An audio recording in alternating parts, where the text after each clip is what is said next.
Alors, l'actu du jour en Formule 1. Avant de commencer, je vous rappelle que les news proviennent de ma chaîne principale sur la Formule 1, Type F1. Et il y a aussi mon Twitch, vous pouvez vous abonner. On parle de F1 sur ces deux chaînes de façon constante et régulière. Les liens sont dans la description. Bon visionnage. Ciao. Andretti, nous voulons simplement courir, c'est notre vie.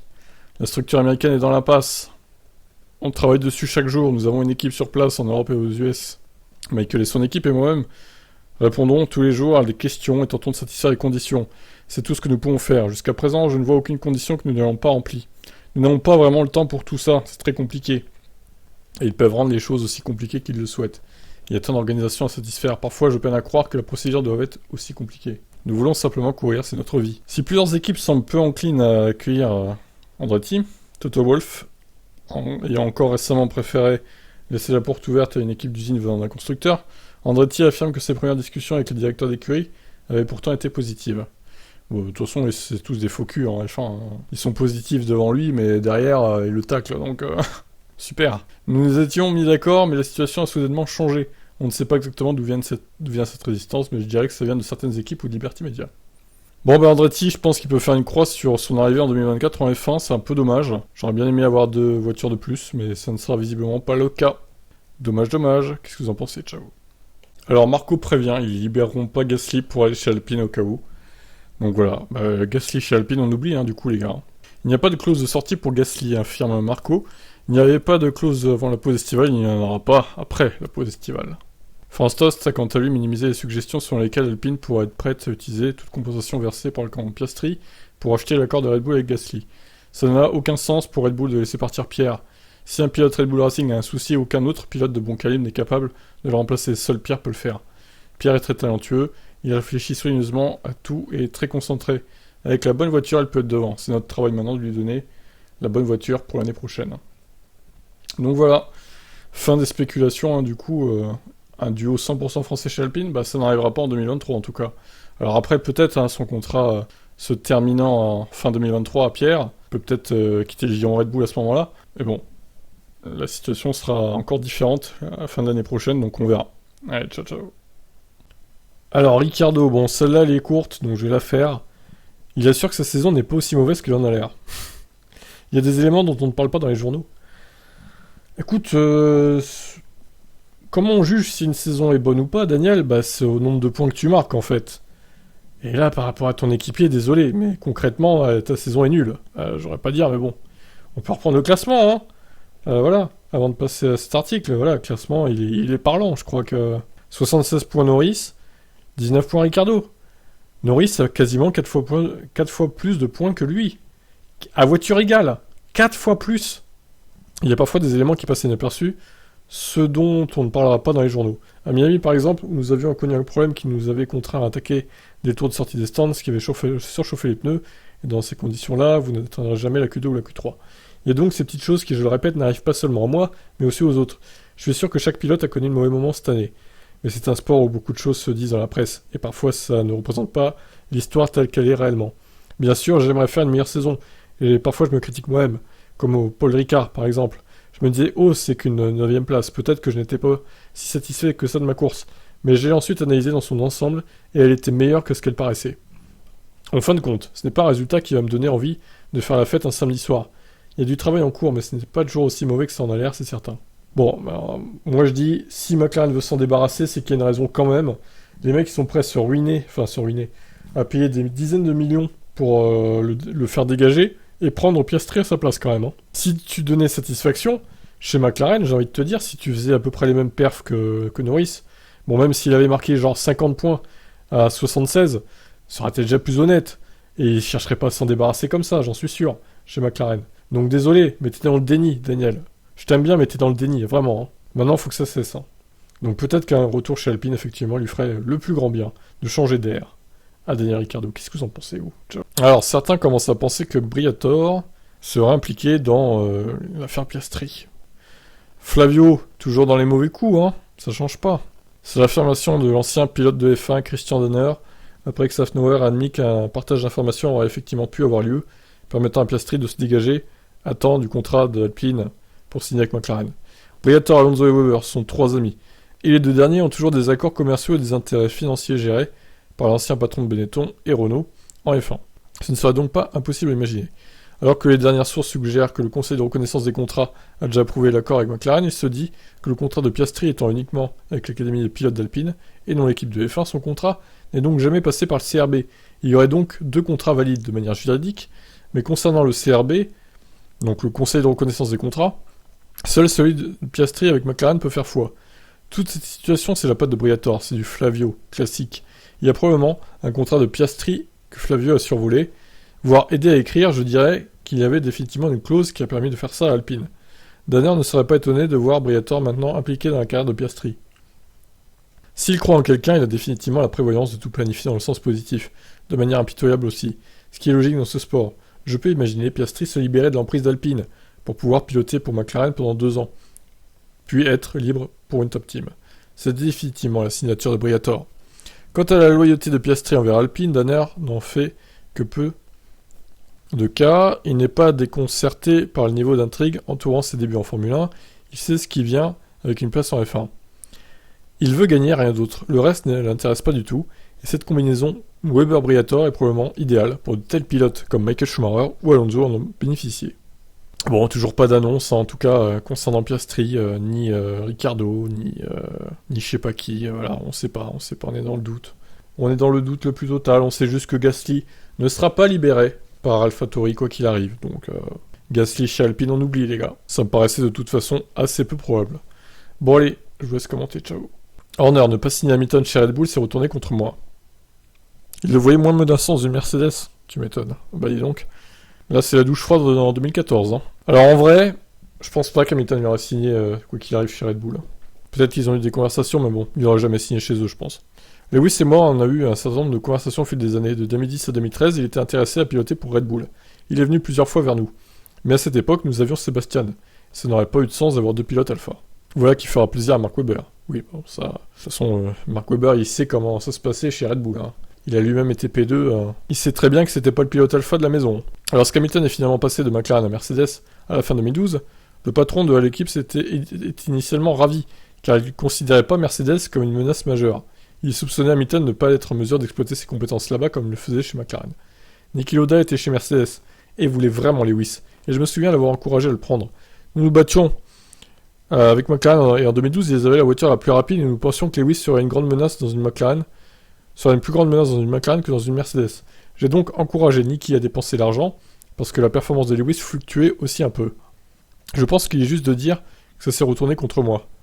Convient Horner donc, puisque Hamilton a remporté 6 championnats à partir de 2014, tandis que Mercedes est toujours invaincu au championnat constructeur. Bon, ils seront vaincus en 2022 du coup. Horner admet avoir longtemps regretté de ne pas avoir signé avec Hamilton, mais le fait que ce soit Verstappen qui ait pu briser des années de domination de Mercedes rend encore plus Horner heureux. Le sentiment d'accomplissement de battre cette puissante machine qu'est Mercedes avec Lewis à bord était énorme. Toute l'organisation s'habitue à gagner, et c'est comme une drogue, c'est addictif. Et puis il y a la peur de l'échec. Cela vous motive parce que vous voulez ressentir ce sentiment encore et encore. Donc voilà. Alors peut-être dans un monde parallèle, Hamilton aurait signé chez Red Bull à la place de Vettel, mais en tout cas dans notre monde à nous, ce n'est pas le cas. Et c'est pas plus mal, comme ça. Ciao ciao.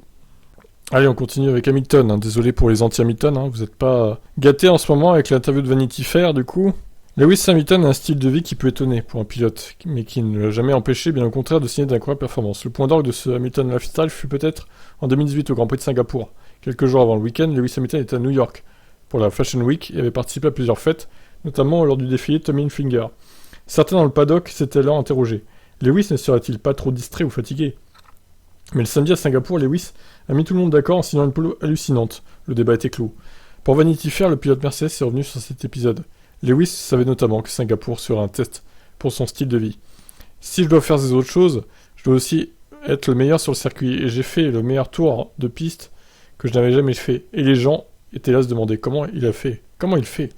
Lewis raconte avoir prévenu Mercedes à sa signature en 2013 que ses occupations extra F1 Sur ses occupations extra F1, il avait obtenu une plus grande liberté pour lui-même, alors que Ron Dennis serrait la vis chez McLaren. Ouais, c'est peut-être pour ça aussi qu'il en a eu marre d'être chez McLaren, hein, Lewis. Voilà qui je suis, ce sont des choses que j'aime faire. N'essayez jamais de contrôler ma vie. Je vais tout donner pour ça, et je vais vous aider à gagner des championnats. et je vais vous montrer qu'être différent n'est pas une mauvaise chose pour votre marque. Je pense juste que je trouve ça stressant d'être sur route ouverte. Bon, ça on l'a vu hier, au pire on va peut-être pas se retaper l'interview. Donc en gros, il panique un peu sur les routes. Son véganisme, je veux dire, j'ai gagné 5 titres mondiaux depuis que je suis vegan. J'ai été plus régulier que je n'ai jamais été dans le passé, donc il faut juste prouver que les gens ont tort, et c'est ce que j'ai fait. Hamilton a cependant dû faire un sacrifice pour tenir ce rythme du calendrier pour sa vie de couple. Sur sa vie de couple.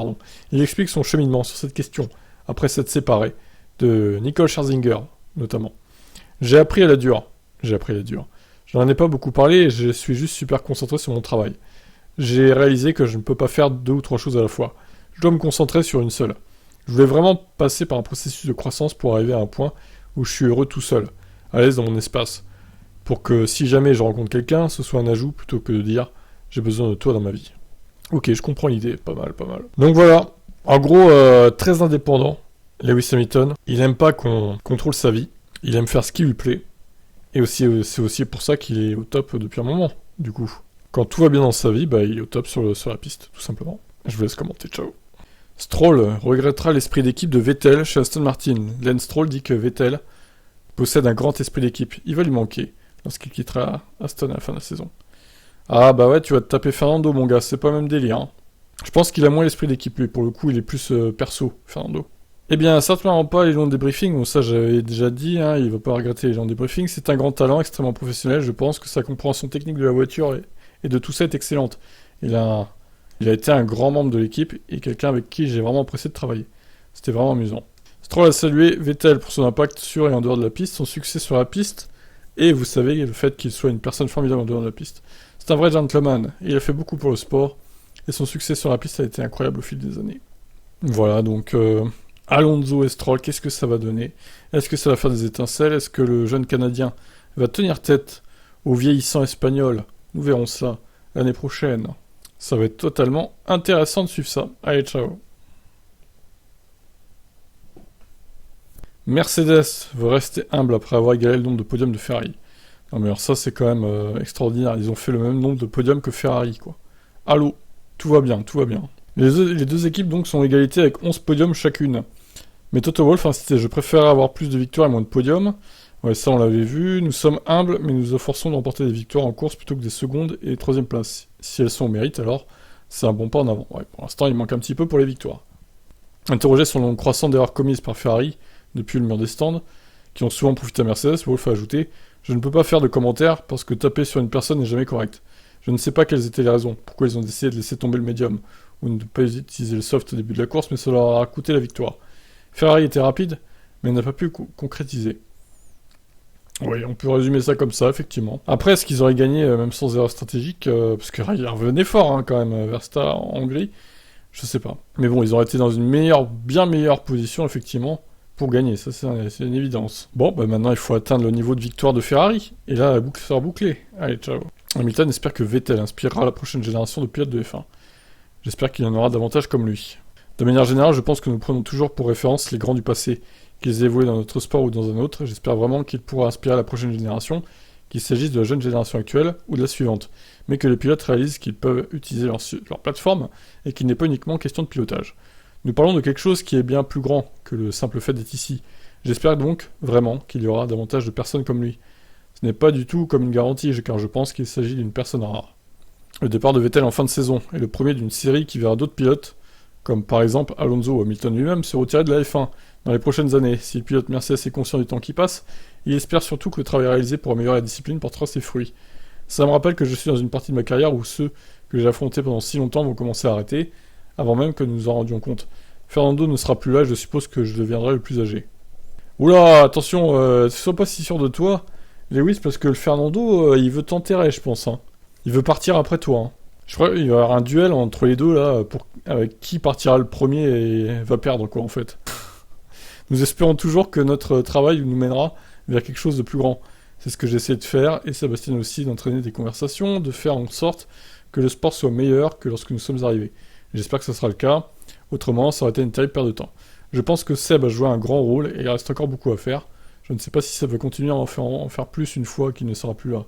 Je doute qu'il revienne et fasse des commentaires. Mais il ne faut jamais dire jamais. Je ne fais que penser à la manière d'améliorer la voiture. Je réfléchis à ce que je dois faire pour que cette équipe gagne de nouveau. Que faire pour remporter notre championnat?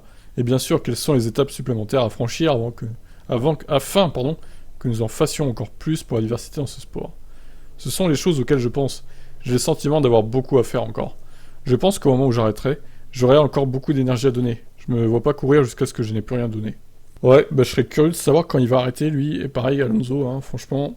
On rappelle, Hamilton, son contrat, ça s'arrête fin 2023. S'il prolonge, on va dire 2 ans, ça l'amènerait jusqu'à fin 2025. Il aurait 3 ans de plus, donc 40 ans. Je pense pas qu'il ira au-delà, en vrai. Ça m'étonnerait. Quant à Alonso, son contrat, je pense qu'il va jusqu'à fin 2024, là. Est-ce qu'il arrêtera définitivement après? Possible. Je me demande si, quand même, il va prolonger encore chez Aston. Alonso, bon, après, ça dépendra des saisons qu'il a vécues chez eux, hein. C'est toujours pareil, si 2023 et 2024 se passent pas très bien, je pense que cette fois, il s'en ira pour de bon. Mais bon, à voir. Je vous laisse commenter, ciao. Et Horner qui revient encore sur Abu Dhabi. C'est pas possible, arrêtez-le. Une rédemption pour Verstappen. J'ai toujours tendance à aller de l'avant, donc Abu Dhabi me semble s'être déroulé il y a longtemps. La page finit toujours par se tourner. Si vous êtes un fan de Lewis ou de Mercedes, je peux comprendre que vous puissiez vous sentir lésé par les incidents d'Abu Dhabi. C'est vrai? C'est déjà bien de pouvoir le comprendre, Christian. Si vous êtes fan de Max, vous vous dites qu'il s'agit d'une rédemption pour tout ce qui s'est produit plus tôt dans l'année. C'est pour ça que le sport est toujours polarisant. L'année dernière n'était pas seulement à propos d'Abu Dhabi, il y avait 22 courses. Est-ce que je pense que Max méritait ce championnat? Absolument. Je ne retiendrai jamais uniquement Abu Dhabi. Tout au long de la saison 2021, Horner a entretenu une rivalité intense avec son homologue de Mercedes. Toto Wolff, certains échanges par médias interposés étaient d'ailleurs particulièrement explosifs. Si cette rivalité entre les deux directeurs d'équipe a parfois pris le dessus, sur celle entre les pilotes, Horner affirme qu'il n'a jamais eu de personnel envers Toto. Rien de personnel, d'aucune façon, Toto est Toto. Il a accompli un travail phénoménal. Avec Mercedes, bien sûr, il est arrivé dans le sport avec un parcours très différent du mien. Il vient d'un milieu financier, et vous voyez qu'il est parfois possible de l'affecter avec ça. Donc voilà, la rédemption de Max Verstappen, magnifique. Qu'est-ce que vous en pensez, vous? Ciao. Alors, chez Aston Martin, on se concentre sur 2023, visiblement, puisqu'il n'y a plus qu'un petit groupe qui travaille sur 2022. Eh ben oui, l'arrivée de Fernando, il faut pas le décevoir, le pilote espagnol. Nous nous concentrons sur la MR23 depuis un moment, car cette voiture devrait être performante d'entrée de jeu. Une nouvelle saison et une nouvelle voiture représentent la plus grande opportunité qui soit de prendre le dessus sur nos concurrents. Crack estime que les observateurs pensent que les Evo d'Aston Martin n'ont pas fonctionné, parce que nous ne sommes pas remontés au classement, mais insiste sur le fait qu'elles ont apporté des gains, simplement pas assez pour qu'on rattrape le retard. Il a également salué l'habilité de son équipe à innover avec son nouvel aileron arrière présenté en Hongrie, répondant aussi aux accusations disant qu'Aston Martin avait copié Red Bull. Nous avons été accusés à tort d'avoir copié cette saison. Et le nouvel aileron arrière que nous avons emmené en Hongrie a souligné notre capacité à innover, à proposer des idées auxquelles nos adversaires n'ont pas pensé, ce qui leur vole la vedette. Ouais, enfin, ok, vous avez innové, mais vous êtes toujours très loin, quoi. Hein. C'est pas comme si l'aileron arrière avait apporté une seconde au tour non plus. Hein. Beaucoup de personnes pensent qu'il est facile de concevoir un nouvel aileron, de le construire puis de le mettre sur la voiture.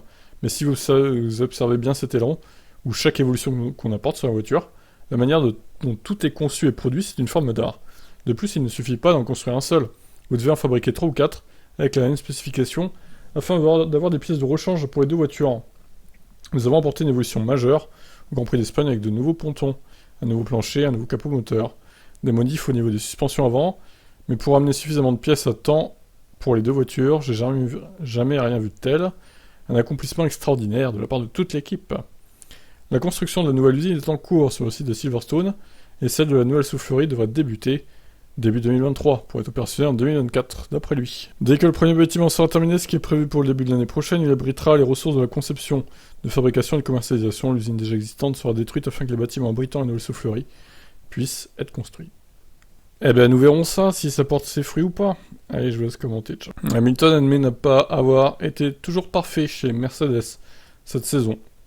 Il a révélé avoir été au plus bas à certains moments de cette campagne de Milan, notamment à Jeddah et à Imola, où il était respectivement éliminé en Q1, puis anonyme en course avec une 13e place finale. D'ailleurs, lors du Grand Prix d'Imola, le septuple champion du monde avait été aperçu en train d'avoir un vif échange avec Toto Wolff, les deux hommes ayant habituellement une relation excellente. Dans une interview accordée à son ancien coéquipier Heikki Kovalainen, Hamilton évoque les nombreuses difficultés rencontrées cette saison. J'ai pas toujours été parfait, certainement pas en coulisses. Je dirais qu'il y a eu des difficultés depuis la fin de saison dernière. C'était un processus étrange. J'ai essayé d'expérimenter beaucoup de choses sur la voiture. Nous avons tout souvent été pris par surprise. Et j'ai peiné à trouver mes aises dans la voiture cette année. Si Mercedes affiche encore un déficit en comparaison de Red Bull et Ferrari, Hamilton est convaincu que son équipe sera en mesure de remporter un Grand Prix avant la fin de la saison. Je crois sincèrement au fait que nous avons le potentiel pour gagner des courses. J'espère chaque week-end que nous trouvions quelque chose qui nous amène davantage d'appui sans que la voiture ne rebondisse. Mais c'est pas facile d'y parvenir. Personne n'a abandonné, je pense que nous devons reconnaître que les autres ont fait un meilleur travail que nous. Quelle que soit la philosophie qu'ils ont choisie, nous devons en être conscients pour l'avenir. Nous ne devons pas être têtus et dire non, notre solution est bonne, et elle finira par fonctionner. Autrement, nous allons devoir attendre des années. Je pense quand même que leur solution est bonne, parce que sinon ils seraient pas aussi proches qu'ils ne le sont déjà des deux autres écuries. Il faut juste trouver un petit peu de perfo encore, et ça pourrait le faire. Alors j'espère qu'en 2023 ils vont pas rechanger tout le concept, parce que là on repart sur une année blanche. Hein. Ce serait une grosse erreur de faire ça, je pense. Je pense sincèrement donc que nous obtiendrons une victoire cette année, mais ça reste insuffisant compte tenu du travail accompli. Allez, mais bon, faut se contenter de ce qu'on a. Déjà, s'ils arrivent à battre au constructeur Ferrari à la fin de la saison, ça serait monstrueux, quoi. Vu d'où ils sont partis. Mais bon, on n'y est pas, hein. Il reste 9 courses, voilà. On verra déjà à Spa comment ça va se passer, et puis voilà, quoi. Je vous laisse commenter, ciao.